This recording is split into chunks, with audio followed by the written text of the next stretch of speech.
রাত যত গভীর হবে, ভোরের সূর্যটা ততই নিকটে ঘনিয়ে আসবে। তাই জীবনে পরিস্থিতি যেমনই হোক, আশা নিয়ে বাঁচতে হবে। রাতের আকাশে চাঁদটি জ্বলজ্বল করছে।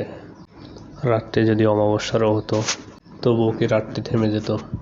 থামতো না, ঠিকই কেটে যেত। ভোরের আকাশে সূর্য উদিত হতো, সূচনা হতো নতুন দিনের। তাই রাত যেমনই হোক, সেটা অমাবস্যার হোক কিংবা পূর্ণিমার, রাত কেটে যাবেই। ঠিক তেমনি মানুষের জীবনেও দুঃখ বেদনা যত গভীরই হোক, এক সময় তার শেষ হবেই। অবসান ঘটবে সমস্ত কষ্ট, সমস্ত ব্যথা, দুঃখ বেদনার।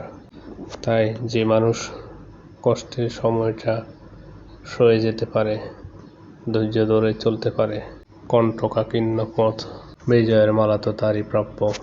আজ হয়তোবা আপনি কষ্টে আছেন, দিনটা হয়তোবা খারাপ যাচ্ছে, তার মানে এই কষ্টের সময়টা যে শেষ হবে না, ফুরাবে না তা কিন্তু নয়।